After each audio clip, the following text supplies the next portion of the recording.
Gênesis 1, 3 a 13. Nós vamos caminhar com o livro de Gênesis pela manhã e vamos começar a carta aos Hebreus no culto à noite. A carta aos Hebreus ela faz muito paralelo com o Antigo Testamento, a fim de realmente ressaltar que o Antigo, ele olha para o Novo Testamento e tudo do Antigo se cumpre na pessoa de Jesus Cristo. Assim, então, irmãos, nos diz a palavra do nosso Deus. Acompanhe aí, estou aqui na Nova Almeida atualizada. Então Deus disse, haja luz e houve luz. E Deus viu que a luz era boa e fez separação entre a luz e as trevas. Deus chamou a luz dia e chamou as trevas noite.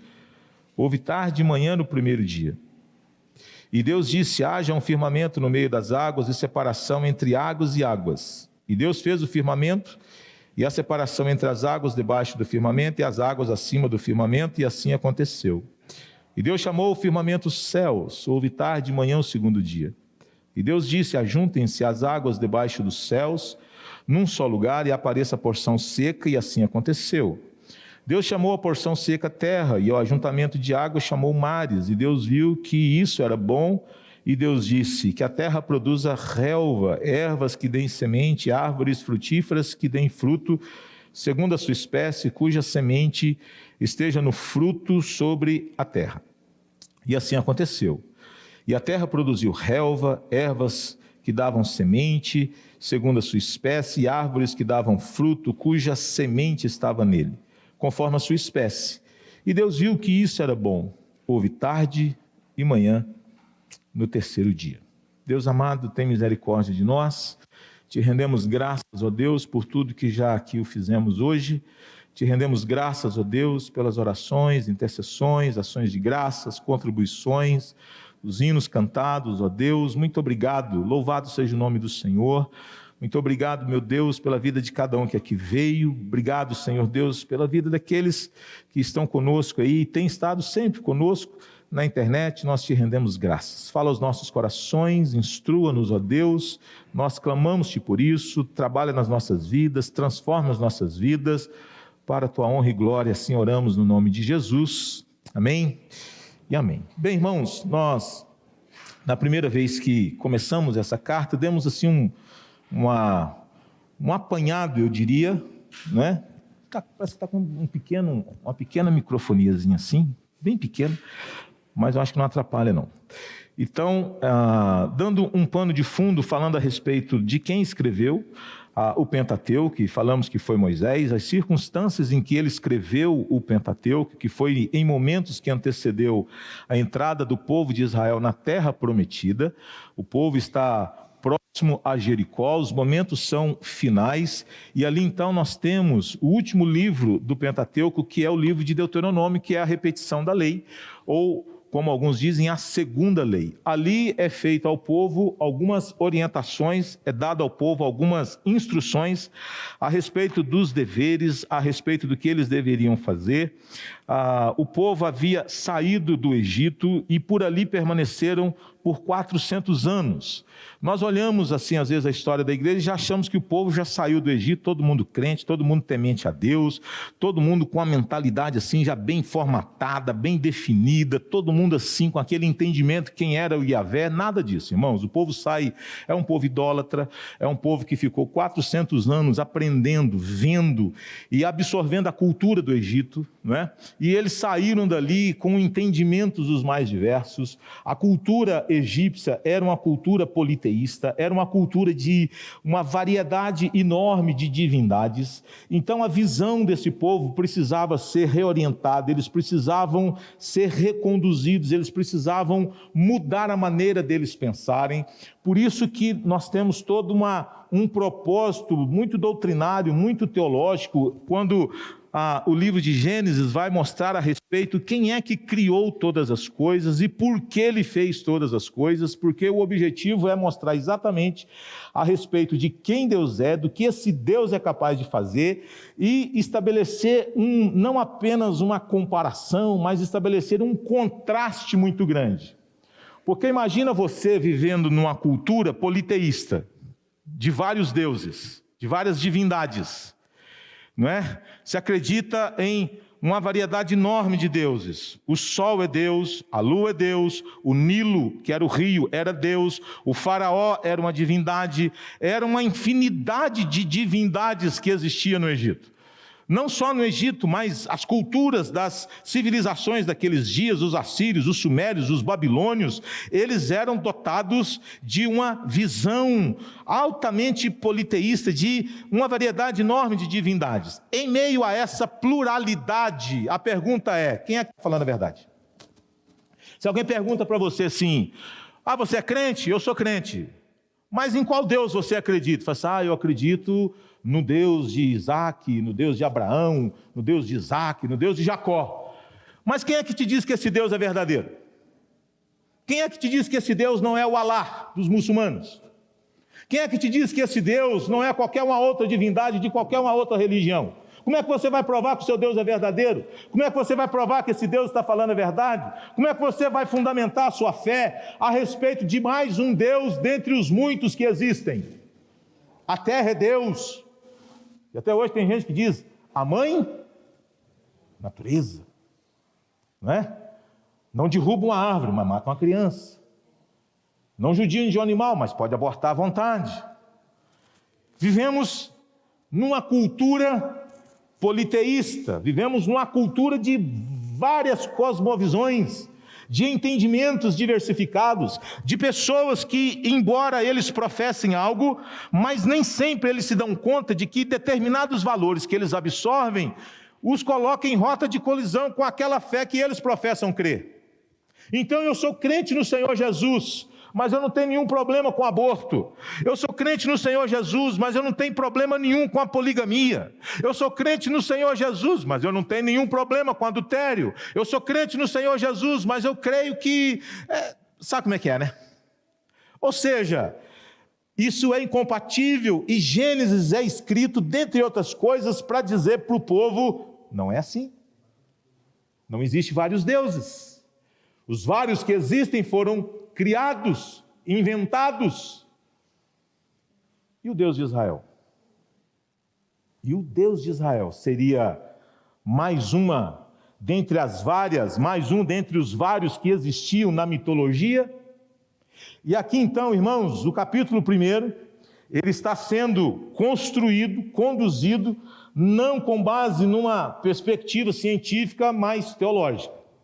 Nós temos que tomar cuidado de não querer olhar para a Bíblia e buscar aqui esses referenciais científicos. Não que a Bíblia não vai pontuá-los. Quero até recomendar aos irmãos: quer saber com um pouco mais de detalhe a respeito de como tudo começou? Existe um livro do Adalto Lourenço, crente presbiteriano, ele fala exatamente sobre isso, como tudo começou, Gênesis 1 e 2, e ele vai fazer isso numa perspectiva mais científica do que teológica, ou teológica, científica, teológico-científica, como queira, tá bom? Então, vejamos aqui, e qual que é a nossa proposta para hoje pela manhã? De falar a respeito de um Deus que é incomparável. Esse Deus, ele é incomparável. O Deus incomparável. É sobre isso que eu quero conversar com os irmãos aqui. Por que o Deus incomparável? Por que eu dei esse título? Porque eu acho que essa era a ideia que Moisés queria que o povo entendesse. Ele é distinto de tudo que existia. Ele não era igual aos deuses que existiam no Egito. Ele não se assemelhavam àquelas divindades. E é por isso que, propositalmente, aqui nós temos uma construção desta narrativa. E eu quero dizer para você, quando você ler Gênesis, leia-o numa perspectiva histórica. Jesus entendeu Gênesis como histórico.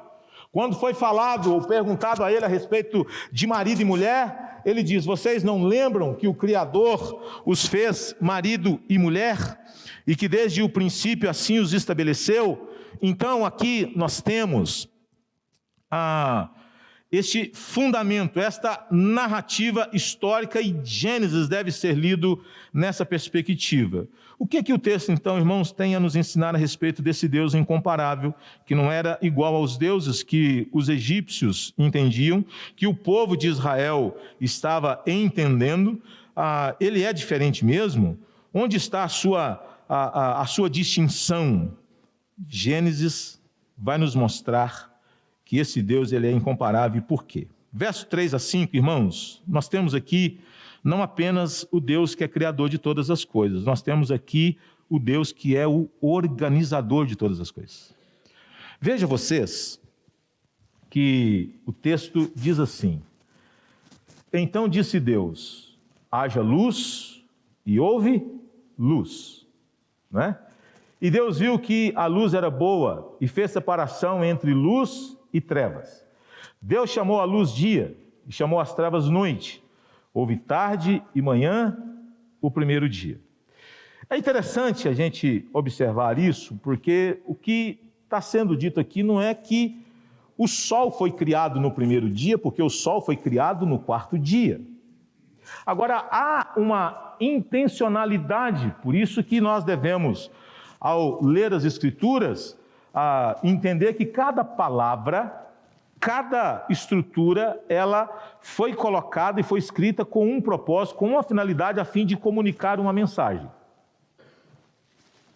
Por exemplo, você precisa ler a respeito da luz e trevas, associando aí esse verso que nós lemos, no princípio criou Deus os céus e a terra, porém, estava sem forma e vazia, havia trevas sobre a face do abismo.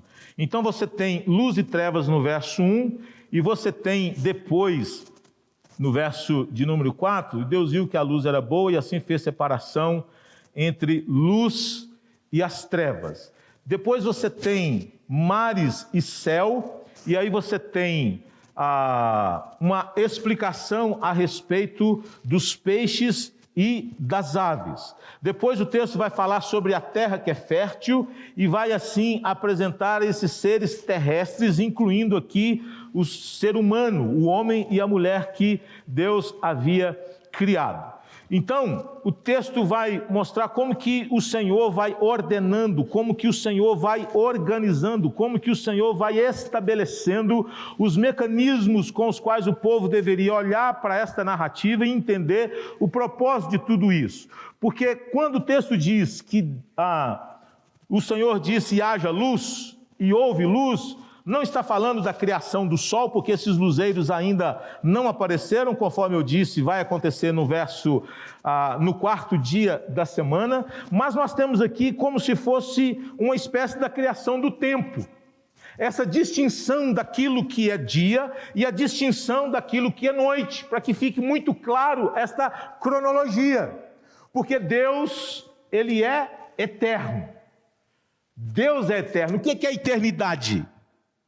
Não existe tempo, tem começo, não tem fim, mas aqui Deus começa a organizar na sua criação, de modo que as pessoas que fossem ler esta narrativa pudessem ir então construindo estes acontecimentos, a fim deles entenderem que a vida é feita de espaço-tempo, há uma cronologia, há um propósito naquilo que está sendo criado, é dia e é noite, houve tarde e manhã.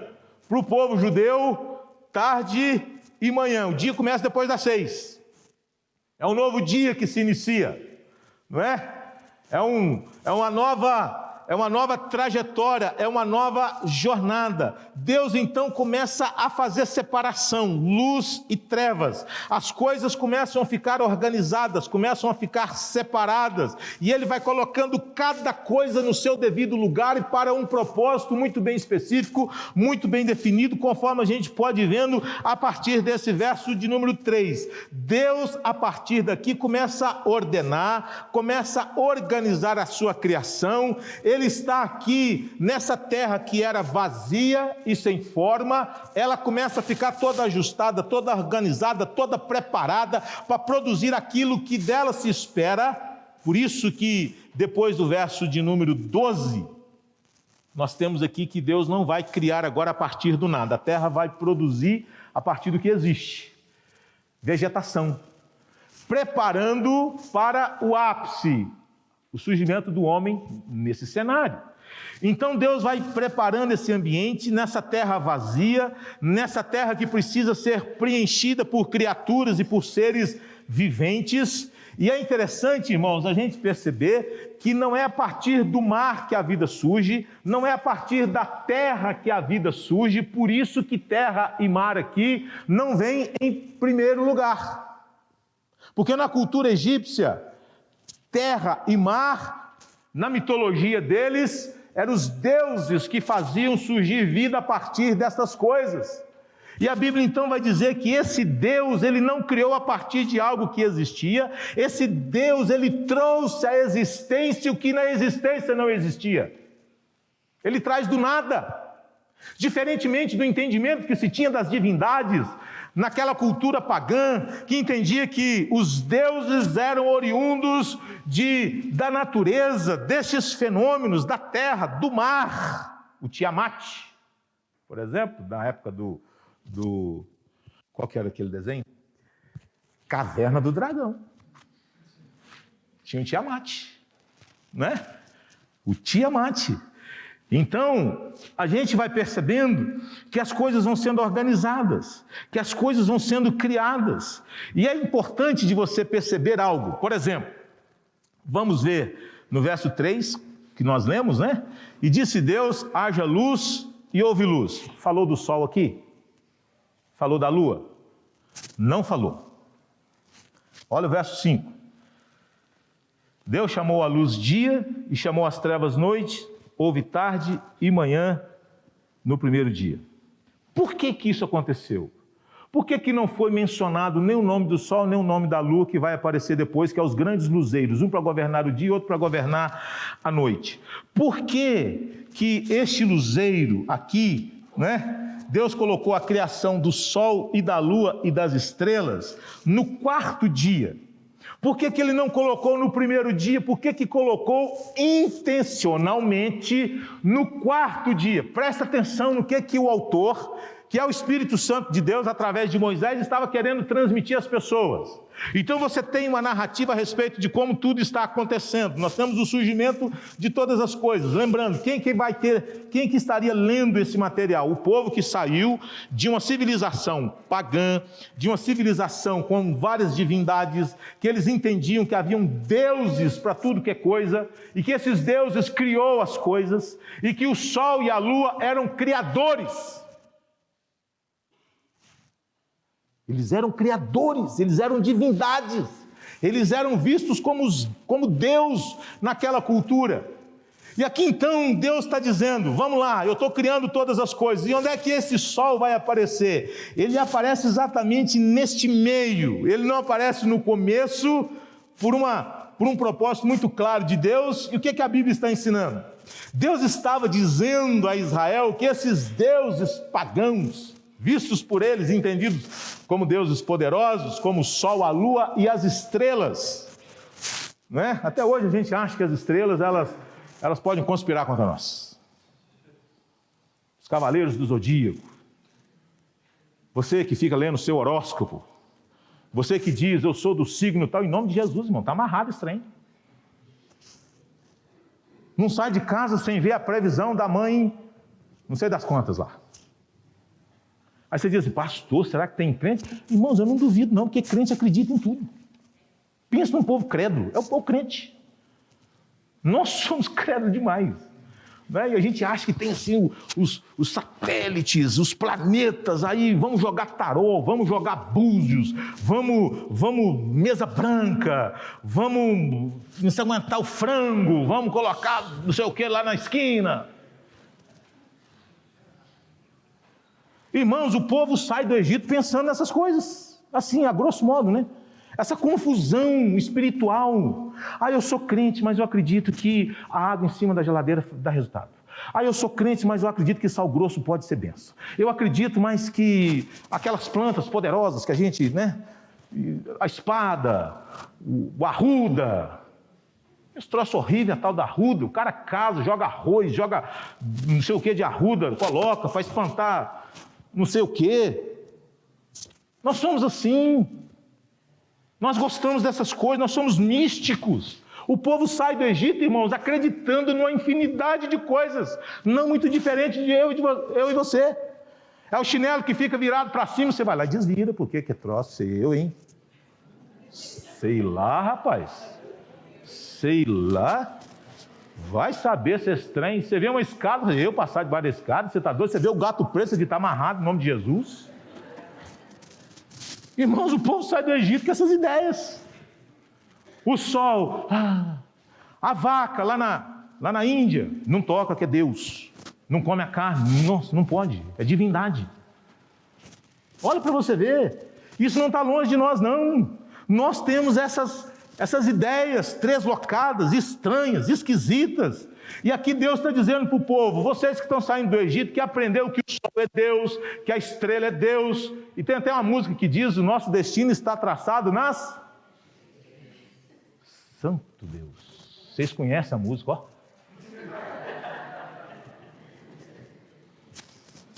O que você anda ouvindo, irmão? O que é isso? Então, veja, Deus está dizendo aqui, olha o que o Senhor está dizendo para o povo, aquilo que vocês acham que é Deus, aquilo que vocês acham que a vida emana dessas coisas, que a vida veio a existir a partir desses deuses, deixa eu dizer para vocês, eles são criaturas, eles foram criados.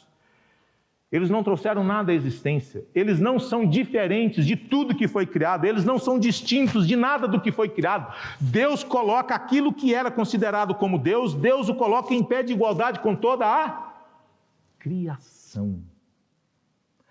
Vamos pensar nós aqui.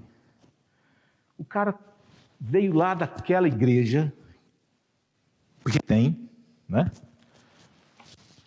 Você vai pegar o seu copo com água, e nós vamos orar. E Deus pode operar um milagre na vida da gente, irmão?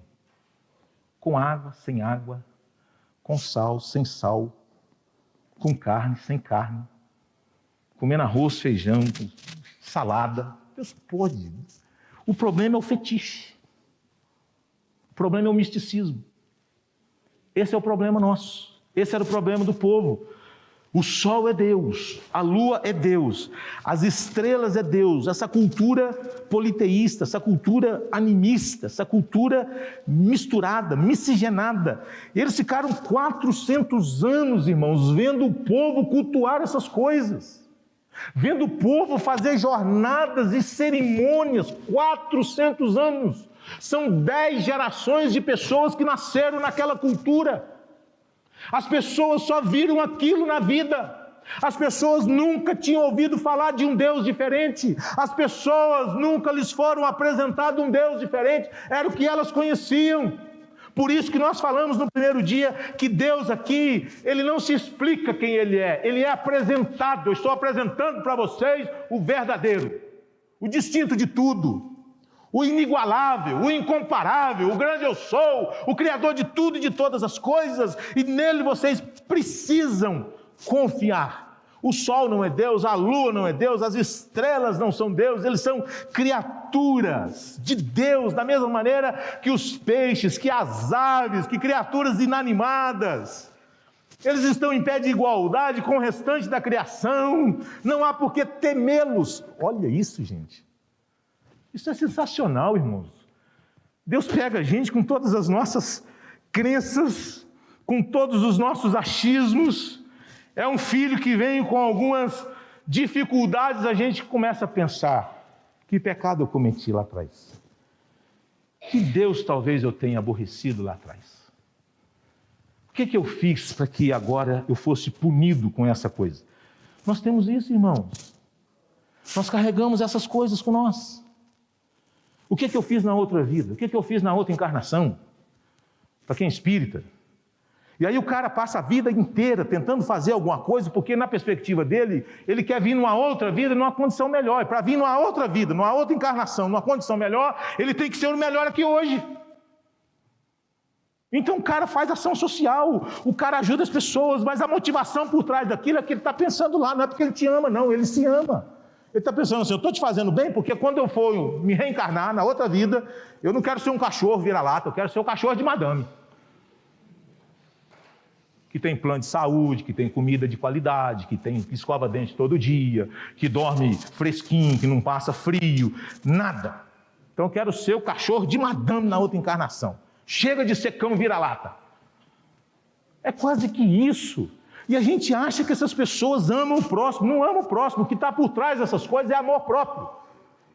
É preocupação com aquilo que eles vão ser na outra encarnação. Deus então nos encontra, irmãos, em meio a esta mistura de crenças, de valores, de entendimentos, de compreensões, de crendices, que vão passando de geração em geração, de coisas que nós vamos absorvendo, de coisas que a gente vai internalizando e tratando essas coisas como se fossem divindades. Nós nos colocamos diante de uma imagem. A Bíblia diz, tem olho e não vê, tem boca e não fala, tem nariz e não cheira, tem ouvido e não ouve, não tem e não está em suas mãos o poder de fazer nada. Sem querer ofender você. Briga com Deus que diz assim, os deuses, os ídolos não são nada. Mas nós achamos que eles têm um poder. Que poder que ele tem se você pode colocar de cabeça para baixo, se você pode dar tapa nele, se você tiver com raiva dele, igual o Santo Antônio, você tem que colocar de cabeça para baixo, porque você tem que torturar o cara para você casar. Não tem umas coisas assim? Não é ofender não, irmão. É libertar-se. Temos que respeitar as crenças dos outros, mas a ideia aqui que Deus estava dizendo para aquele povo que acreditava em tudo, que era um povo crédulo, que aprendeu por muitos anos que a vida era assim, que aquilo era Deus, que tudo era Deus, e eles eram poderosos. Deus então organiza, Deus então ordena, Deus vai descrevendo, Deus vai separando, Deus vai demarcando, Deus vai estabelecendo fronteiras, as nuvens, que é o aguaceiro de cima, e nós temos as águas embaixo da terra, sobre a terra e até embaixo da terra, como aconteceu no dilúvio, abriram-se todas as comportas, de cima e de baixo. Coisa mais linda quando a gente vê, por exemplo, um poço artesiano. O cara fura e de repente aquilo brota, aquele canhão de água. Irmãos, eu acho aquilo formidável. A gente está por cima, no Brasil, dos maiores reservatórios de água doce do planeta Terra.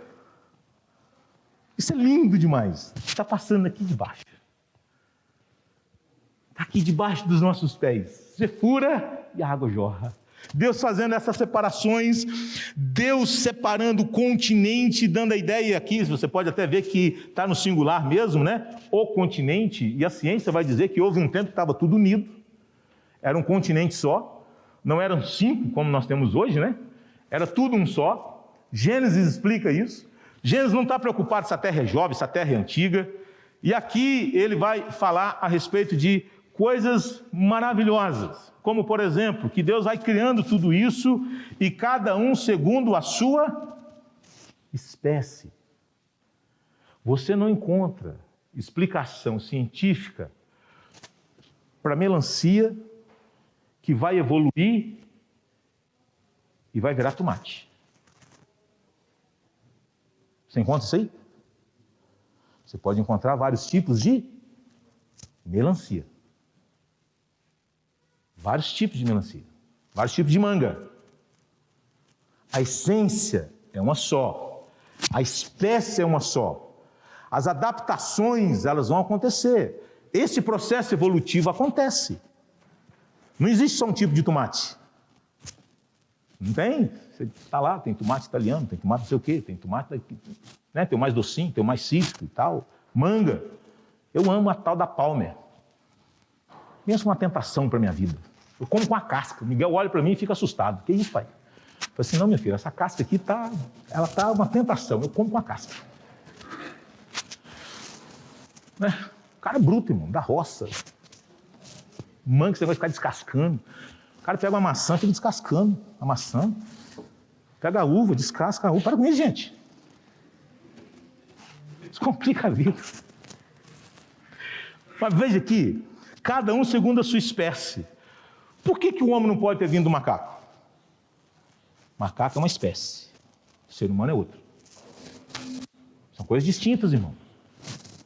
Assim como o tomate, você tem o tomate, é da mesma espécie, pode ter variações dentro dessa espécie, mas é tomate. Não é a manga que vai virar abacaxi, não é o abacaxi que vai virar melancia. Não tem evolução dessa natureza, por isso que a Bíblia faz questão de dizer cada um segundo a sua espécie. E é por isso que quando os animais vão entrar na arca, é cada um segundo a sua espécie. Então nós temos que crer na boa ciência, que já está aí, segundo Adalto Lourenço, segundo Marcos Eberle, que está publicando, que está contradizendo essas teorias que já foram provadas, cientificamente falando, que elas não são verdadeiras, são falaciosas, são enganosas, de mostrar o crânio de animais e dizer que nós viemos daquelas coisas. Não, irmãos, Deus nos criou segundo a nossa espécie, seres humanos, distinto de outros, pode ter adaptações, variações, mas a essência, o DNA é um só. Então não cremos nessas coisas, nesse processo evolutivo que foi colocado para nós. Deus criou o homem à sua imagem e semelhança, um ser racional, um ser inteligente, um ser com capacidade de ver, de pensar, de reagir, de criar. Deus colocou no homem os seus valores, colocou no homem aquilo que o próprio Deus é capaz de fazer. Deus dá nomes aqui às coisas que ele criou. Você viu isso aqui? Por que Adão começa a chamar os animais e dar nome aos animais? Porque Deus deu a ele esse poder. Ele é o vice-regente da criação. Então aqui nós temos esse Deus que cria, esse Deus que organiza, esse Deus que estabelece fronteiras. Luz é uma coisa, trevas é outra. Água está num canto, a porção seca aparecendo, há delimitações, há demarcações. As pessoas começando a pensar, peraí, a vida não é feita da noite para o dia. Guarde isso no seu coração. A vida não é feita da noite para o dia. Deus não podia ter feito tudo assim numa... Sim ou não? Por que ele não fez? Ele tem que ser pedagógico. Nós, brasileiros, somos o maior país com gente com transtorno de ansiedade do planeta Terra. 1 a cada 3 brasileiros sofre disso. Ansiedade. Queremos para ontem. A gente fica tão ansioso que a gente traz o amanhã para onde? Para agora. Ai, meu Deus. Casei ontem, a minha felicidade tem que vir hoje. Me formei dia 31 de dezembro de 2023. Aquele serviço maravilhoso tem que vir no dia 1º de janeiro. Se possível, já quero terminar a faculdade com o serviço já garantido. Nós não somos assim? Tem umas empresas aí que você compra um negócio 7 horas da manhã, 10 horas chegou. Eu fico pensando, Jesus amado, onde é que nós vamos parar com esse negócio? E a gente está tão assim, meio maluco, irmãos, que o negócio atrasa. Um dia a gente já diz, nossa, está demorando demais. E eu fico meio agoniado, comprei uns livros um dia desses. Meu Deus, esse livro nunca chega, misericórdia, ninguém na hora de pegar aquele negócio e sentir o cheiro do livro. Mas, gente, o que é isso? Irmãos, Deus vai criando tudo de maneira organizada, de maneira ordenada. Por que ele faz isso? Ele precisava ensinar para um povo. Calma, a vida não é feita do dia para a noite. As coisas não acontecem assim do jeito que a gente imagina.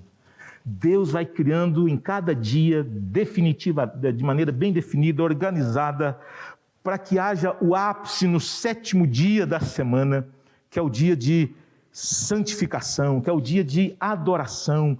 Irmãos, isso é sensacional. Isso é libertador, isso é transformador. Vamos caminhar aqui, que o meu tempo já está avançando. Segunda coisa, gastei tempo demais aqui. Veja, irmãos, Deus criou todas as coisas por intermédio da sua palavra. Isso aqui é sensacional. Eu digo sensacional porque eu fiquei encantado. Por que eu fiquei encantado? Porque tudo começa a partir desse verso 3, quando você tem, e Deus disse. Olha que interessante, sabe por quantas vezes aparece essa expressão no capítulo 1? 10 vezes. Te lembra alguma coisa? Te lembra nada não? Hã?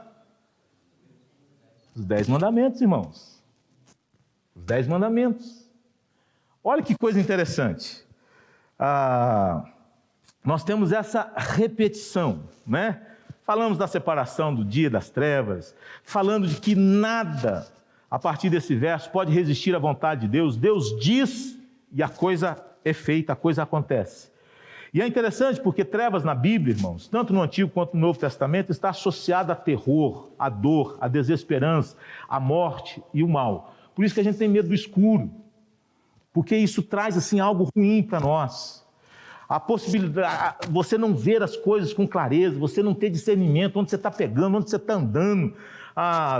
O mal, ele está representado nesse ambiente. A Bíblia fala que o ladrão vem de noite, hoje não vem mais, né? Os caras se aperfeiçoaram, evoluíram, segundo Darwin. Os caras, né, evoluíram. Antes era só à noite, hoje é 3 horas, 4 horas da tarde, meio-dia, no trânsito. Acabou, irmão, não tem horário mais para ser assaltado nesse estado.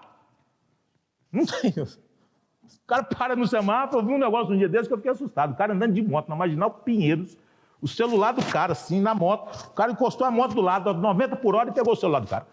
Eu falei assim, rapaz, isso é evolução mesmo. É a evolução da espécie. É assustador, não é? Então veja só, o poder de Deus é visto na maneira como as coisas são feitas, por meio da palavra. Por 10 vezes Deus disse, e Deus disse, e Deus disse. 10 na Bíblia é número de plenitude, não é aleatório, não é? Como os israelitas, assim, ouviram a mensagem de que Deus havia falado 10 vezes para criar o mundo. 10 palavras que traz à existência coisas. Certamente, eles lembrariam daquilo que Deus fez também no Monte Sinai a respeito do Decálogo, os 10 mandamentos. E é interessante, irmãos, porque, veja, segundo Greidanos, ele disse assim, em 10 palavras, Êxodo 20, nós temos a promulgação da lei de Deus para Israel. Em 10 palavras, Gênesis 1, nós temos a promulgação da lei de Deus para a sua criação. Isso é precioso, né?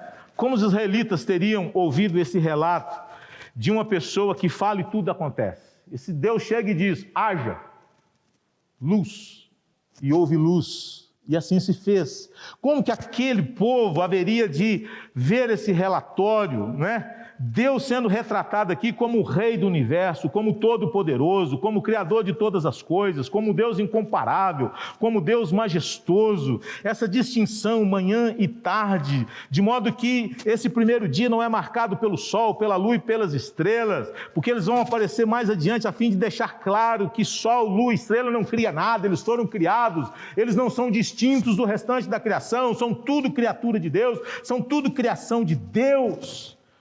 De modo, irmãos, que nós olhamos para esse livro vendo estas digitais da soberania, do poder, da majestade de Deus, desse Deus que é distinto de todas as coisas. E agora vem uma pergunta, por que nós podemos crer que esse Deus é de fato o Deus vivo, o Deus verdadeiro, o Deus único? Por que eu posso dizer e afirmar que esse Deus não é o Alá dos muçulmanos? Por quê? Qual que era o argumento? Onde está a diferença? Que o Alá para eles é um Deus poderoso. Poderosíssimo. Por causa da revelação. Por que nós sabemos que esse Deus, do qual falamos, do qual pregamos, é o Deus vivo e verdadeiro? Por causa da sua palavra. Essa é uma perspectiva pressuposicionalista, onde estão alicerçados os nossos pressupostos? Na revelação de Deus. Por isso a repetição, e Deus disse, Deus disse, Deus disse. Por isso que Satanás, quando entra no jardim do Éden, ele vai mexer com o quê? Com a revelação. É assim que Deus disse? Por que quando as pessoas querem encontrar elementos para justificar as suas heresias, eles vão mexer onde? Na revelação. Então aqui nós temos este fundamento, é o Deus que cria, mas o autor está dizendo, como que esse Deus cria todas as coisas? Por intermédio da sua palavra. Esse povo que sai do Egito, irmãos, eles precisavam entender que esse Deus tem todo o poder e que quando Ele fala uma coisa, o que é que nós devemos fazer? Obedecer, não duvidar. Deus diz uma coisa e a gente diz, não, mas eu creio outra. Deus fala algo, mas eu vivo outra. Deus diz que é isso, mas eu creio nisso. Não, o povo não deveria pensar assim. Por isso que nós temos aqui essa ideia desse mundo que é organizado, desse mundo que é criado, dessas coisas que vêm à existência, e elas vêm por intermédio da palavra para que aquele povo pudesse entender que Deus fala e as coisas acontecem. E se Ele fala, as coisas acontecem, o povo não podia ouvir algo e fazer outra. Por isso que o crente ele tem que viver de maneira coerente.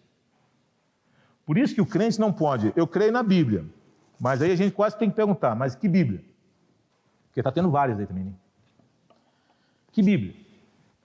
Então, irmãos, são conceitos que a gente precisa ir internalizando no nosso coração, para a gente, ao olhar para a palavra de Deus, a gente compreender essas coisas.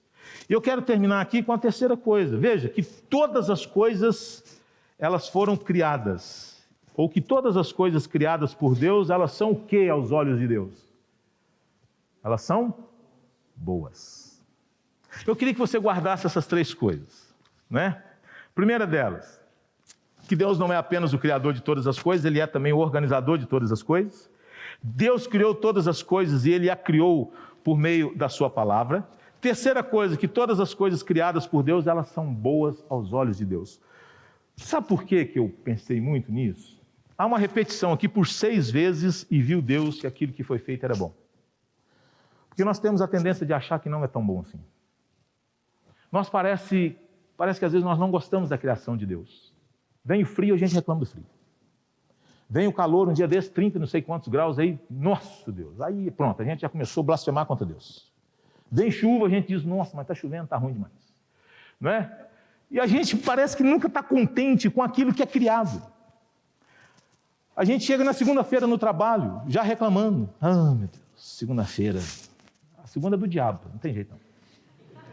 Segunda é do Satanás. O happy hour é na sexta-feira, 17 horas. É o happy hour. É a hora feliz. Sexta-feira, sextou, papai. Aí é benção. Segunda-feira o cara sai do culto, domingo, aí ele chega no trabalho dele, uma tragédia. Arrastando. Ó vida. Ó azar. E ele se esqueceu que o Deus a quem ele serve trabalha até agora. Jesus diz, o meu Pai trabalha até agora. E nós o quê? Então, irmãos, Deus olha para tudo que Ele fez e Ele ficou satisfeito. O profeta Isaías, no capítulo 53, ele diz que Cristo veria o fruto do seu trabalho e Ele ficaria satisfeito. Por 6 vezes a expressão, e viu Deus que era bom, está aí no verso 10, 12, 18, 21, 25, 31. A luz era boa, a terra seca era boa, a vegetação era boa, a luz do sol, a luz das estrelas era boa, os peixes e as aves eram bons, os animais terrestres eram bons.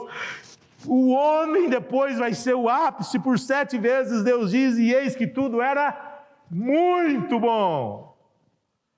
Muito bom, é extraordinário. Deus olha, vê o que fez, Ele diz, eu gostei do que eu vi. Que coisa sensacional.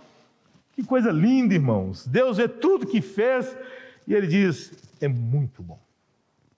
Aí vem os crentes e dizem, neta moça, deixa eu te dizer uma coisa. Vamos terminar aqui, né? Com algumas aplicações eu já termino. Eu vou falar o que eu tinha que falar nas aplicações. Primeiro, vamos lá. Cristo, Ele é a palavra poderosa de Deus, por meio da qual Deus fez todas as coisas. Marca aí na sua Bíblia, Gênesis 1:1, você tem que comparar com João 1, de 1 a 5, e você tem que colocar aí Colossenses 1, de 15 a 17. Deus fez o que fez através da sua palavra, e a sua palavra era Jesus Cristo. No princípio era o verbo estava com Deus e o verbo era Deus. Todas as coisas foram feitas por intermédio dele, e sem ele nada do que foi feito se fez. Então, Cristo, Ele traz a existência, ou seja, a palavra de Deus, que é Cristo, criou este mundo. E a palavra de Deus, que é o próprio Cristo, vai remir este mundo do pecado. Ele não é apenas o Criador, Ele é o remidor também. Segunda coisa, irmãos. As digitais de Deus podem ser vistas no mundo criado e no mundo ordenado. Há um ajuste fino, há um design inteligente. Os céus proclamam a glória de Deus, o firmamento anuncia as obras das suas mãos. O Salmo de número 34, se eu não estou enganado, ele diz: quando eu contemplo as tuas obras, ele ficava maravilhado. E nós, às vezes, perdemos a capacidade de nos encantar com aquilo que é criado. Por isso que Jesus disse: está ansioso? Vai para a floresta. Vai para o jardim botânico. Vai para qualquer jardim e olhe para aquela florzinha. E você vai ver uma beleza. Às vezes eu fico com dó de matar uma formiguinha. Sabe por quê? É um negócio assim, mas tão minúsculo assim, mas ali tem um sistema operacional definido, irmão. Tudo funcionando ali naquela coisinha daquele tamanho. Não é sensacional? Um embriãozinho, um carocinho de feijão, assim, de arroz, 3 milímetros. Mas o coraçãozinho já está? O coração já está batendo. Como é que você explica um negócio desse? É demais, gente. É fenomenal. Vamos contemplar a criação, vamos ficar felizes com aquilo que a gente está vendo, as sensações. Que coisa boa a gente sentir cheiro de terra, às vezes, quando cai aquelas primeiras... o vapor. Eu gosto. Cheiro de mato, às vezes. Contemplar a criação de Deus, nos encantar com a criação. Outra coisa que eu quero destacar aqui, irmãos: como saber que o Deus do qual falamos é o Deus verdadeiro e é o Deus único? É por meio da palavra de Deus. Por isso que esse Deus, ele é distinto do rio Nilo, ele é distinto do boi Apis, ele é distinto do sol Ram, ele é distinto do faraó, que eram vistos como deuses no Egito. Quarta coisa, guarde no seu coração, esse capítulo nos convida a pensar no Deus da provisão, no Deus da providência. É Deus quem sustenta e alimenta o homem que ele criou. Por que eu digo isso? Porque na mitologia daqueles dias, os deuses obrigavam os seres humanos a lhes suprirem de alimento. Os deuses exigiam isso. Por que você acha que o cara oferece macumba aí? Por que você acha que o cara pega o frango? Você já viu isso nas esquinas? É o frango, não sei o quê. Porque as divindades querem ser alimentadas. Aqui Deus não se alimenta de nada. Ele alimenta. Ele alimenta. Ele não quer frango com a garganta cortada, sangue derramado. Ele não quer essas coisas. Ele alimenta, né? Ele é o provedor de todas as coisas. É Deus quem provê o alimento para os seres humanos. Por isso que a Bíblia vai dizer: quem é que primeiro deu a ele para que lhe venha a ser restituído? Outra coisa, irmãos, cuidado com ideias como o caos, como sorte, como azar, como o acaso. Cuidado com essas coisas. Cuidado com essas ideias. Os egípcios, os cananeus, os sumérios, os assírios, os babilônios é quem se deixavam conduzir por tais visões da vida. Veja, o nosso destino, irmãos, não está escrito nas estrelas. Em nome de Jesus, para com esse negócio. O nosso destino está nas mãos do Deus vivo e verdadeiro. Não nas estrelas. Não. Então, cuidado com isso. Ah, pastor, não tem sorte, não. Quantas vezes a gente não diz isso? Por que o tal do jogo do azar? A gente jogando em Mega Sena, a gente tentando a sorte nessas coisas, para ver se a gente consegue dar um plus na vida. Então, eu tenho sorte. Calma, que isso? De onde vêm essas teorias? De onde vêm essas ideias? Outra coisa que eu quero destacar aqui, irmãos, é que há uma analogia entre a criação da luz e a regeneração do crente. A Bíblia vai fazer essa comparação. Existe uma relação entre o milagre em ser regenerado por meio do Espírito Santo e o poder de Deus no primeiro dia da criação. Há essa relação entre criação do mundo e a criação de uma nova vida. A Bíblia vai dizer isso. Por isso que quem está em Cristo é uma nova criação.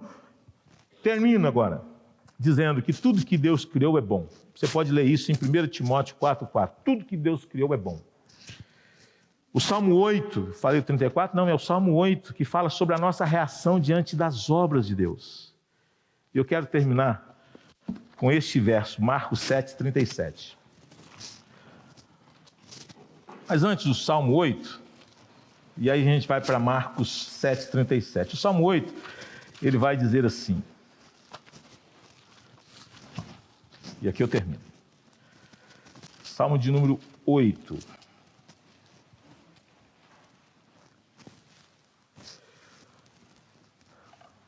Ó Senhor, Senhor nosso, como é magnífico o teu nome em toda a terra, pois puseste nos céus a tua majestade.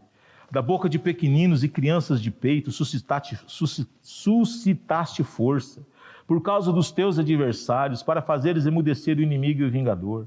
Quando contemplo os teus céus, obra dos teus dedos, e a lua e as estrelas que estabeleceste, que é o homem para que dele te lembres, e o filho do homem para que o visites.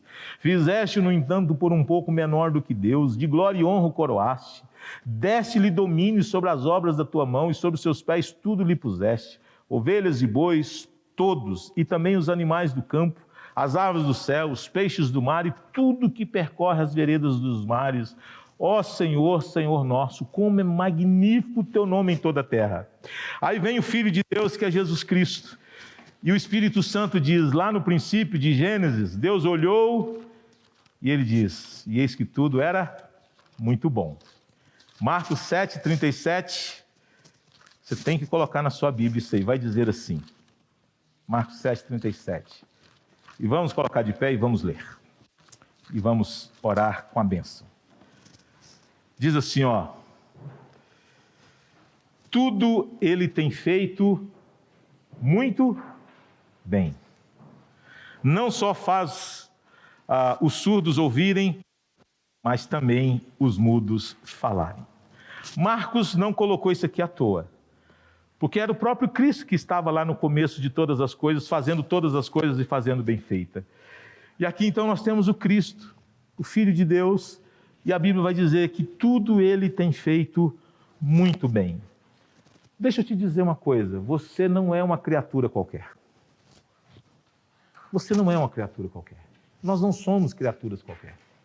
Você foi criado à imagem e semelhança de Deus.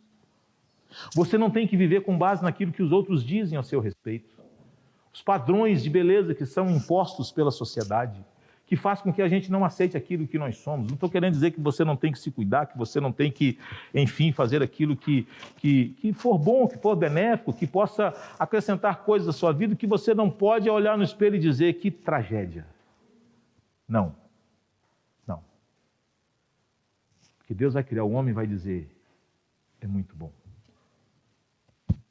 Não existe outro igual.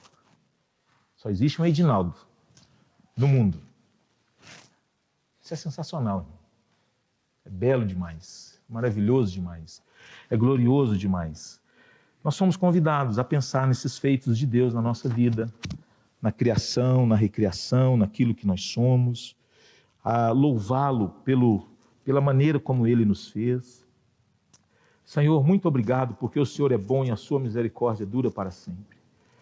Obrigado porque o Senhor é um Deus de ordem, o Senhor criou todas as coisas, o Senhor estabeleceu limites, demarcações muito claras, muito específicas.